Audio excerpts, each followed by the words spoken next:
continuamos. Entonces, esa básicamente va a ser la diferencia entre la taxonomía y entre la sistemática. Entonces, la sistemática ya sabemos que son como muchos rasgos adheridos y la taxonomía simplemente se limita, o bueno, pues no quiero decir se limita porque suena un poco reductible, reduccionista, pero pues se dedica, digamos, como a la clasificación de las especies. ¿Listo?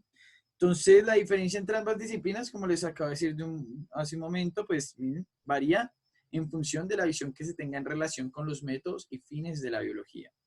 Entonces, la taxonomía mira ciertos criterios como únicamente la especie o el bicho que estemos mirando, ¿vale? Que en este caso pues ya sabemos que digamos como el color, en su familia, digamos como ciertas partes morfológicas, el ADN, bla, bla, bla. Mientras que la sistemática mira un poco más allá, mira, digamos, sus orígenes, de dónde viene, en qué ecosistema habita, bueno, todo este tipo de cosas. ¿Listo? Tenemos entonces dos clasificaciones, la clasificación natural y la clasificación artificial, ¿vale? Entonces, el sistema natural, o también llamado científico, tiene su base en el grado de parentesco de las especies. Era lo que hablamos ahorita. Básicamente,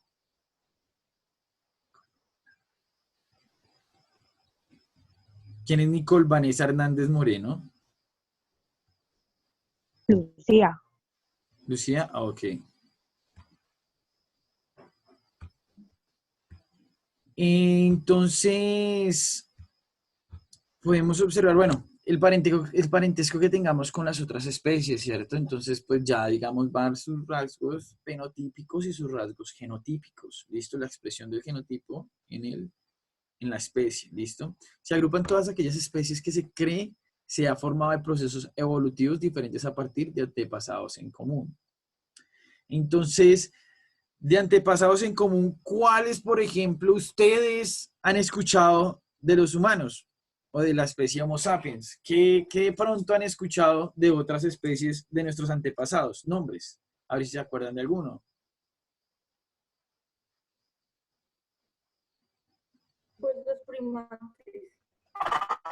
Los primates, exactamente, pero digamos, por ejemplo, nosotros sí vemos que en la parte digamos, de toda la parte de la clasificación de los Homo, entonces tenemos también muchísimas. Había, había uno que me tocó estudiar que era como neandertal algo, no me acuerdo bien. Sí, el neandertal, Homo neandertal, o bueno, neandertal, exactamente, es una de las Y había clasificaciones. otro que era como más parecido al humano, pero como lo diferente era la mandíbula y que estaba mucho más jorobado. Exactamente, entonces imagínense los cambios que han habido en nuestra especie. Entonces tenemos que el Homo habilis, Homo florensis, el Homo, bueno, una cantidad impresionante de antepasados que simplemente el hecho de lo que dice, por ejemplo, Brian, el cambio de la mandíbula, entonces empieza, digamos, como a generar cambios, que el cambio, por ejemplo, cuando empezamos a caminar en dos patas, cuando se perdió la cola, entonces es como muchos procesos que han llevado a nuestra especie y entonces ahí es donde se ven los procesos evolutivos, ¿listo? De nuestros antepasados. Entonces, un aspecto importante es que en esta clasificación es que se toman en cuenta el tipo de proteínas que posee, la estructura de los cromosomas, su embriología, etcétera. ¿Listo? Entonces, ya nosotros sabemos, o por lo menos tenemos una noción clara sobre lo que es, digamos, las proteínas, los cromosomas que tenemos en común.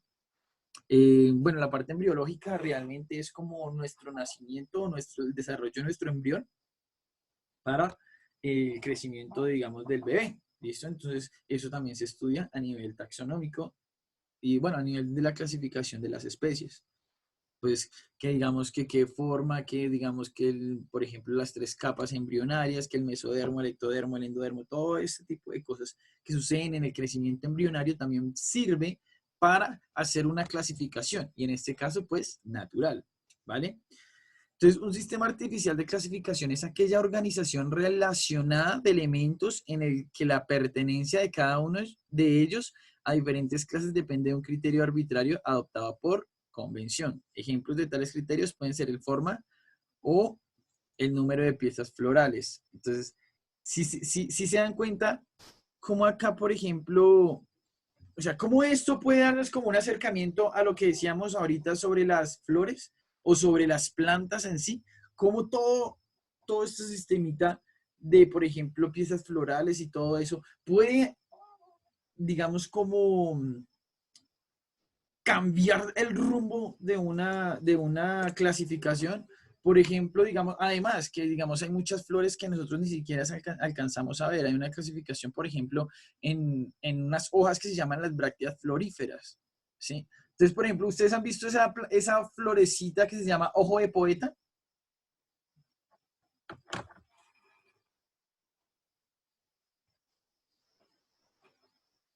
Yo, No, no, señor. profe.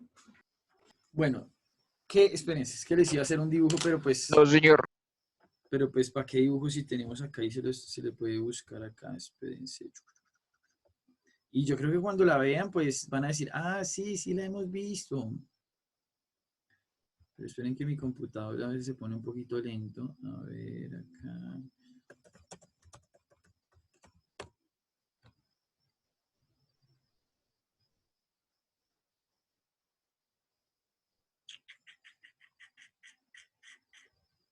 Se quedó. Ah, pues Zambollo, espérense.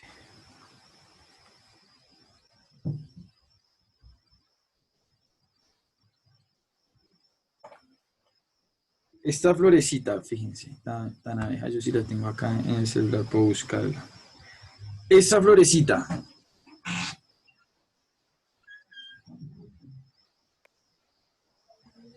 Ah, Sí, sí la he visto. sí, sí, Ay, por sí, dos, profe, Más yo o menos la he sabía, visto, yo la no he sabía visto. que se llamaba así. por dos. entonces, si ustedes han visto esta flor, ustedes se han fijado que aquí en el centro, donde está este cosito negro, es un hueco, ¿cierto? Sí, señor. Sí, señor. ¿Por qué? Porque esto realmente, lo que ustedes ven aquí, no es una flor, son hojas. Son hojas que se han adaptado a tomar como si fuera una, Una flor. una flor. ¿Para qué creen que hace eso? Como camuflaje. ¿Qué más podrían imaginar que es eso? ¿Para qué es eso? Para que las abejas crean que son flores. Exactamente. Es uno de los cambios evolutivos en las especies de plantas que es muy, no sé, muy, disculparán la palabra, pero muy bacano, muy áspero, porque imagínense, transforman sus hojas en un estilo de flor para atraer polinizadores, porque realmente la flor es una cosa chiquitiquitica que va a estar en esta parte interior de este huequito negro. Entonces, un día de estos que vayan por ahí, vean la flor, ábranla y se van a dar cuenta el tamaño que tiene esa flor, porque realmente es una flor muy pequeña. Entonces, por eso es que, digamos, el dinamismo en las plantas es muchísimo más grande y más complejo. Por eso mismo, porque pueden cambiar o se adaptan dependiendo del sistema o el ambiente en el que estén. Entonces, por ejemplo, si están en un ambiente más hostil, pues entonces que sacan espinas, pasa una cosa, que pasa la otra. Ellos pueden variar muchísimo respecto al ambiente en el cual habiten. Entonces, fíjense por acá. Nomás, por ejemplo, algo que nosotros, ¿se acuerdan de la selección artificial que vimos hace mucho tiempo al principio? ¿Sí lo recuerdan? Sí, un poquito. Sí. Un poco. ¿Qué recuerdan que era la selección artificial? Pues Nosotros mismos como, elegir cómo queremos que salgan ciertas plantas o lo que queramos alterar. sí, también por medio de como la mezcla de dos especies para formar una nueva, ¿sí? ¿El cruce? Exactamente. Entonces, ustedes sí han escuchado que muchas veces, pues actualmente, molestan mucho con la parte de los transgénicos y que son del diablo y que son malos y que yo no sé qué carajos. Entonces, creen que por, digamos, estar algo alterado genéticamente es malo, pero nosotros, digamos, eso, digamos, hay mucha, digamos, como, no sé cómo decirlo sin que suene feo, como, digamos, hay falta de conocimiento en el tema, porque realmente las alteraciones genéticas no vienen de hace un tiempo para acá, eso viene hace aproximadamente 12.000 años que inició la parte de la agricultura. Entonces, ¿qué hacían? Digamos, como nuestros antepasados en ese tiempo, tomaban plantas y las modificaban genéticamente, pues artificialmente, para poder, digamos, generar nuevas plantas. Por ejemplo, les voy a mostrar.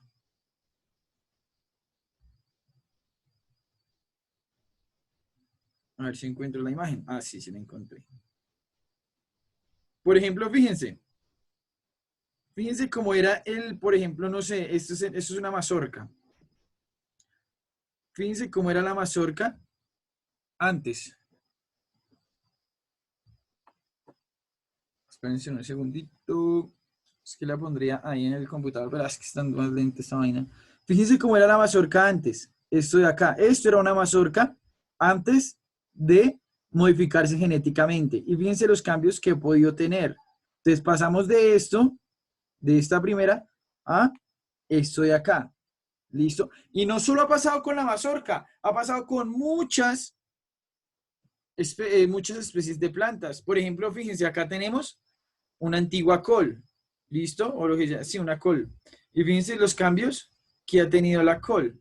Entonces, que tenemos, por ejemplo, Bruselas, que tenemos entonces lechuga. Todos, digamos, estos son cambios que se han adaptado a esa planta con modificaciones genéticas, ¿sí? Y no necesariamente modificaciones genéticas por medio de ingeniería genética, sino que, digamos, la mano del hombre, o incluso hasta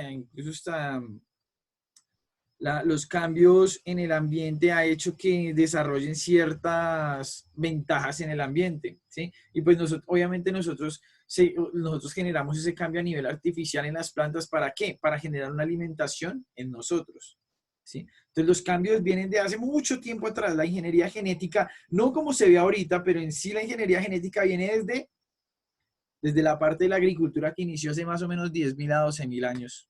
Profe, una pregunta. ¿Sí? Y si en la parte de las plantas ha tenido beneficios, porque en algunos perros que son de raza pura vienen con algunas enfermedades genéticas? He ahí la diferencia donde nosotros usamos cosas para nuestra supervivencia o simplemente para, como se podría decir coloquialmente, chicanear, ¿sí? Entonces, la domesticación de los animales ha hecho eso. Pues, o sea, realmente los perros nosotros no le hallamos ningún beneficio más que el estético cuando se cruzan genéticamente. Entonces, que, por ejemplo, ese perro que es todo feo, que tiene la jeta achatada, que tiene problemas respiratorios, pues entonces son perros que dentro, digamos, del ámbito, qué sé yo, de razas, es un perro súper costoso y todo el cuento, pero realmente nosotros no pensamos a nivel del perro, sino en nuestro beneficio personal como la estética del animal, ¿sí? Diferente, por ejemplo, a nosotros tomar un pedacito de mazorca que no nos sirve para un carajo e irlo modificando genéticamente hasta volver una mazorca que podemos consumir. Entonces, ahí ya no necesitamos que se vea bonito, sino que podamos comer y que nos sepa rico. Diferente al perro que simplemente lo hacemos es por estética. ¿Sí me hago entender? Entonces, por eso es que vienen esos cambios así. Bueno, acá seguimos. Ah, bueno. Entonces, acá fíjense entonces cómo la selección artificial ha permitido que a partir de esta especie de acá nazcan estos tipos de especies. Listo, que el brócoli, que el col, que la lechuga, que el repollo, que, bueno, en fin. Entonces, clasificación taxonómica de los seres vivos. Fíjense la clasificación que tenemos de los seres vivos. Esa es la principal, ¿no? Porque pues realmente hay muchas. Porque acá, por ejemplo, falta que tribu, que subfamilia, que el suborden, que la división. Ah, bueno, aquí está la división. Que entonces, que la subclase, la suborden, sí, todo eso. Si ustedes se ponen a mirar, si el que haya hecho la tarea muy juicioso se haya puesto a mirar a fondo la clasificación del ser humano, es una cosa muy larga, muy, muy larga. Entonces, el dominio el dominio, pues básicamente, chicos, es la categoría taxonómica atribuida a cada uno de los tres principales grupos o taxones que actualmente se considera subdividida la diversidad de los seres vivos: arquea, bacterias, eucariontes, ¿cierto? Eso fue en 1990. Porque antes, ¿qué dominio teníamos? ¿O qué dominio había antes, por ejemplo, antes de bacteria y arcae? Teníamos eucariota y Procariota. procariota, exactamente. Entonces el dominio es como la clasificación principal de las especies. ¿Listo? Entonces se dividen estas tres: arquea, eucaria y bacteria. ¿Vale? Que aquí era donde yo les estaba diciendo ahorita que hay como una peleita, podría decirse, entre, digamos, la clasificación de arquea y bacteria. Porque muchos dicen que son reinos de la clasificación de procariota, pero otros dicen que no, que es un dominio. Entonces, pues es una cosa y una pelea taxonómica y que son de personas que son taxónomos que, bueno, sus peleas allá. Entonces, fíjense acá, tenemos el reino en el ámbito de la biología. El reino es cada una de las grandes subdivisiones en que consideran distribuidos los seres vivos por razón de sus caracteres comunes. ¿Listo? Entonces, tenemos plantae, que son las plantas; animalia, que son los animales; fungi, hongos; prototistas, microorganismos eucariontes; y arquea. Bueno, acá también cabe la clasificación entre arquea y bacteria, cuando algunos taxónomos lo introducen en la parte de las bacterias. Digo, del reino. Entonces, arquea y bacteria, muchos los consideran también como dentro del reino. ¿Listo? Entonces, eso es como una subdivisión del dominio. ¿Vale? Entonces, acá tenemos como, fíjense, cómo se denomina o se denominaba esa clasificación. O cómo algunos taxónomos toman digamos, como la división principal como eucariota y procariota, ¿cierto? Y a su vez, estas las subdividen en bacteria, arcae, protista, plantae, animalia y fungi. Entonces, ahí es donde está esa pelea casada entre los unos y los otros. ¿Vale? Emily. Emily a la una. Ah, bueno. Emily, ¿por qué arcae? ¿Cuál es la característica de arcae? ¿O qué dije yo que de pronto tenía como una característica de arcae?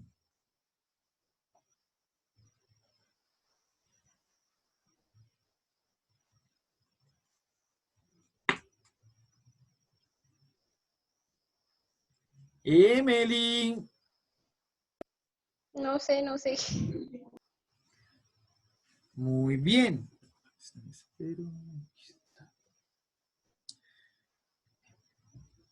Listo, ¿alguien que le quiera ayudar?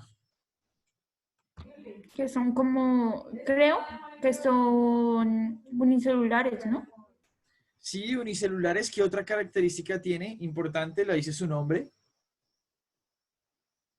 Arqueológico. Sí, exactamente, que son muy antiguas y que se creen que, bueno, son como las bacterias madres o como fósiles vivos que llaman. ¿Listo? Entonces, filo o división. Entonces, el filo es una categoría taxonómica situada entre el reino y la clase. Y eso saben en el reino animal, reino protista y dominio bacteria. Entonces, en división, bueno, eso es división, ¿sí? En plantas, digamos en botánica, se emplea el término es de división, ¿vale? En lugar de filo, siendo ambos términos los mismos. Entonces ya sabemos acá que la división, plantas, el filo o filum, como se denomina, son para, digamos, la parte animal, ¿vale? Entonces, fíjense, a pesar de que existen casi 40 filos, la inmensa mayoría de los animales pertenecen a alguno de los 9 filos siguientes. Es decir, hay aproximadamente 40 filos, pero realmente, digamos, fuera de estos 9 filos principales, son, digamos, como muy las pocas las especies que pertenecen a esos filos allá como alejaditos, ¿listo? Los principales 9, ¿cuáles son? Artrópoda.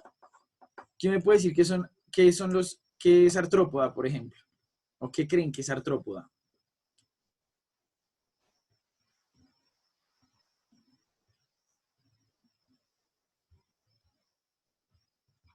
A ver, ¿quiénes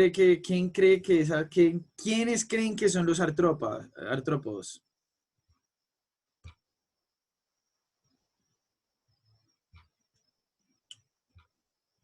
Los animales invertebrados. Sí, por ahí va, hay invertebrados en esa clasificación. Pero entonces vamos a ir un poquito más a fondo. Los artrópodas, ¿qué son? Lo dice su nombre. Artro es de movimiento, ¿sí? De movimiento como, no sé cómo decirlo. Bueno, pero es un movimiento que generan dentro de poda, ¿listo? Un movimiento articular en las podas. Poda significa patas, ¿sí? Entonces son aquellos animales que tienen una división en las patas. ¿Dónde podemos encontrar eso? Seres humanos. No. Los mosquitos. Los mosquitos, ¿qué más? Gallinas. No. Ay, Más que todos los insectos, Los ¿no? insectos. Exactamente. Los insectos. Entonces son de patas articuladas. ¿Listo? Porque pues yo creo que nunca hemos visto una gallina que voltee las patas para el otro lado. ¿Sí? Entonces, pues no solo los insectos, ¿no? Hay en esa clasificación que caben. Caben los insectos, caben las arañas y caben los moluscos. ¿Listo? ¿Cuáles serán los moluscos? Digo, no moluscos, sino, caben se me olvidó el nombre. Ana María, ¿vas a decir algo?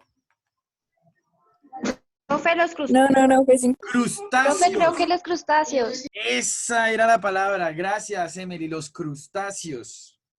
Entonces son los crustáceos, los arácnidos y los insectos. ¿Listo? Porque pues realmente los crustáceos son mucho más cercanos a los insectos. ¿Vale? Entonces, dentro de los crustáceos ya sabemos que podemos encontrar cuáles. Entonces encontramos, qué sé yo, que la langosta, que el cangrejo, todos estos. ¿Listo? Dentro de las arañas, ¿cuáles serán las arañas? Por ejemplo, los arácnidos, ¿cuáles son? ¿O cuáles conocen ustedes de arácnidos? Aparte de las arañas. Profe, el escorpión. El escorpión es un arácnido, exactamente, muy bien. También hay unos que llaman pseudoescorpiones, los solífogos, bueno, hay muchos realmente dentro de los arácnidos.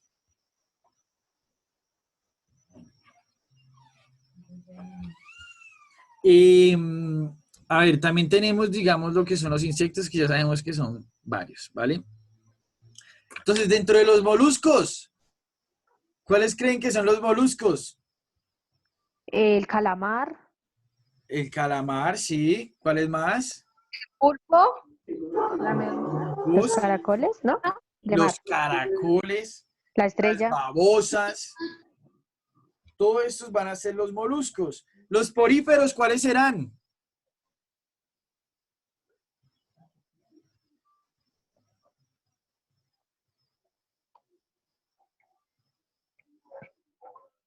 A ver, piensen, ¿qué es porífero?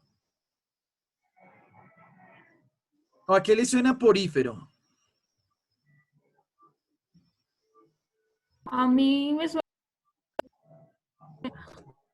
¿Te suena qué? Eso está en el Las mar, ¿no? esponjas, ¿no? Exactamente, muy poros. bien, Julián, las esponjas. ¿Por qué? Pues poríferas de poros.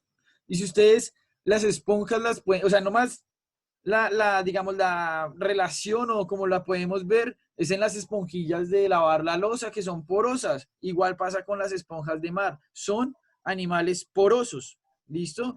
Así como ustedes pueden ver si alguna vez han visto Bob Esponja que está lleno de huequitos. Eso indica que son poros, ¿vale? Entonces las esponjas de mar, exactamente. Muy bien, Julián. Los nidarios. Medusas. Medusas, los platelmitos. Un ejemplo de platelmito. Rápido, rápido, busquen.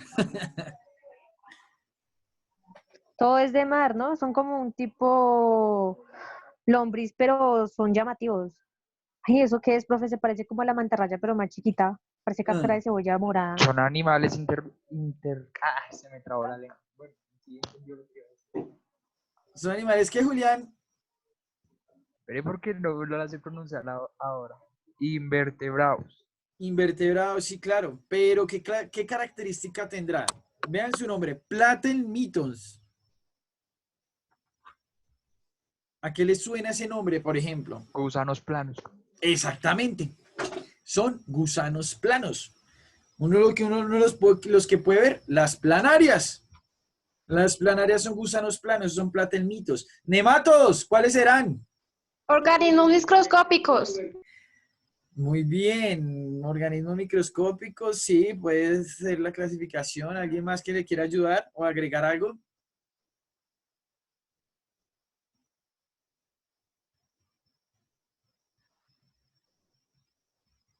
Se ven como gusanos. ¿Me puedes volver a repetir? Sí. Ah, que es un nematodo, estaba diciendo Lucía. Entonces, por ejemplo, ustedes, a ver, ¿qué pueden encontrar, por ejemplo, sobre nemátodos? A ver, ¿a qué les suenan nemátodos?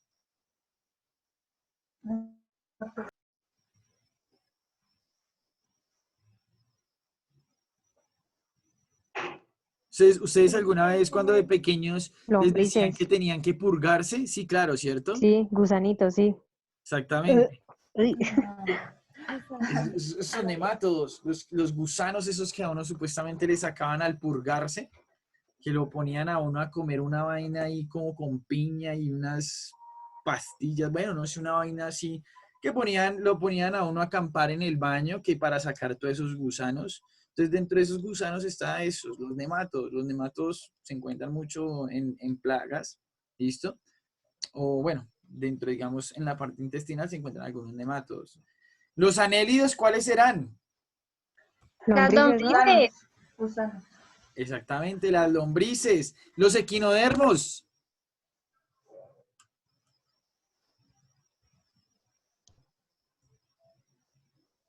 Estrellas de mar. Estrellas de Y las mar. esponjitas. Exactamente. Y los cordados.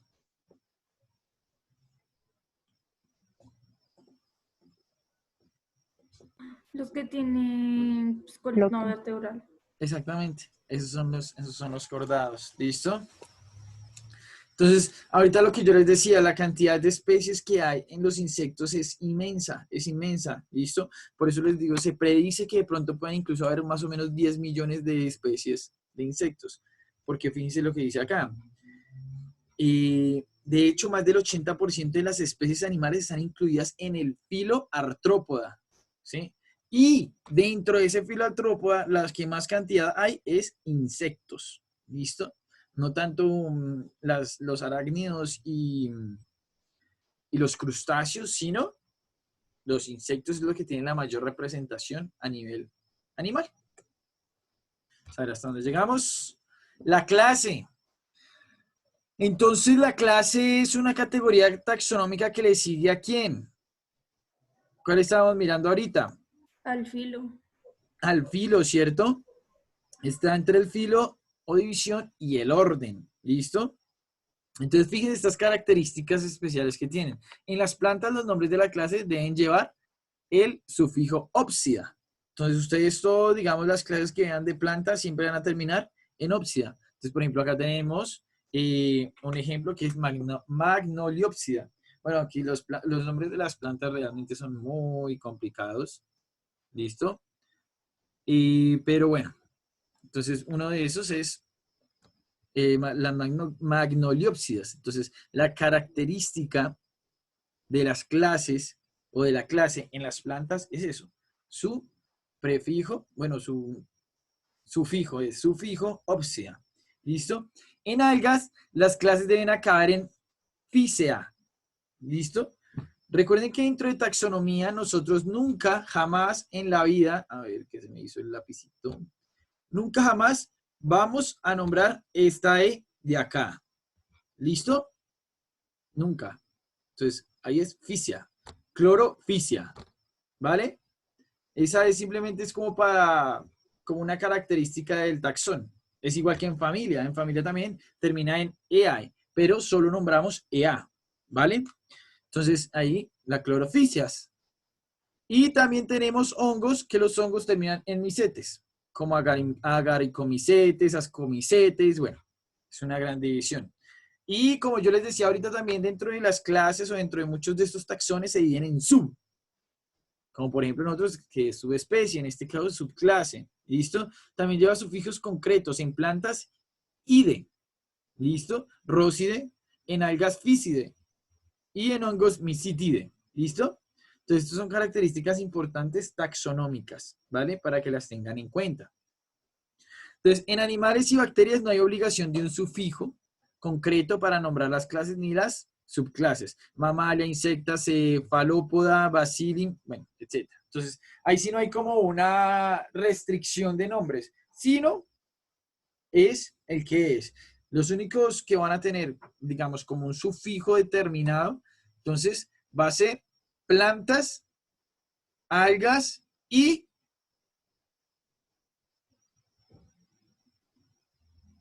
¿y cuál otra?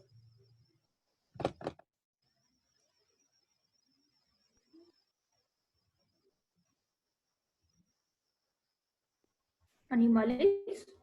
No. Tiene que tener un sufijo ¿Hongos? concreto. Las plantas, las algas y ¿cuál otro? ¿Insectos? ¿Cómo? ¿Insectos? No. ¿Bacterias? No, mentira, no. No. Lo acabé de decir. Sufijos concretos. Las plantas, las algas y ¿cuál otro? Hongos. Los hongos. Muy bien. ¿Listo? El orden. Entonces, en la biología, el orden es la categoría taxonómica entre la clase y la familia. En zoología es una de las categorías taxonómicas de uso obligatorio. ¿Listo? Según el Código Internacional de Nomenclatura Zoológica. Entonces, primera tarea. Averiguar qué es el Código Internacional de Nomenclatura Zoológica. Profe, qué pena, ¿será que me puede volver a repetir? Es que no le escucho muy bien. Que la tarea es averiguar qué es el Código Internacional de Nomenclatura Zoológica.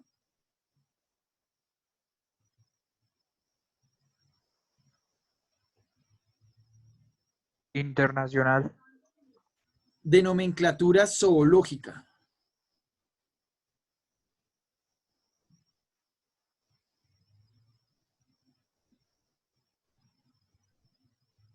Profe, para la próxima clase o se lo enviamos por correo. Y tienen esta semana para enviármelo, listo, hasta el día viernes. Profe, ¿me puede dictar la tarea otra vez, por favor?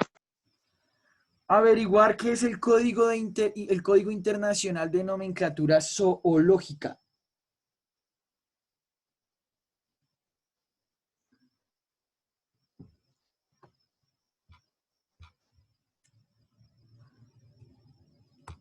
¿Listo? Y el segundo, el punto de la tarea, antes de Sí, que... señor. Y el segundo punto de la tarea es averiguar cuáles han sido las clasificaciones de las plantas. ¿Listo? O sea, los diferentes tipos de clasificaciones que han tenido. ¿Cuáles han sido las clases de qué? Las clasificaciones de las plantas o la organización de las plantas.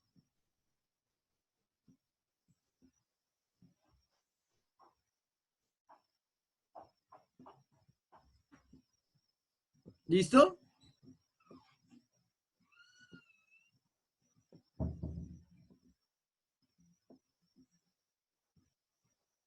Y esos dos punticos serían la tarea, ¿vale, chicos? Y pues por hoy vamos a dejar hasta acá, ¿vale? ¿Cuál tarea? averiguar, bueno, ya ahorita le digo cuál tarea es, ¿listo? Ah, bueno, pero que nos quedan 3 minutos. Esperen un segundito.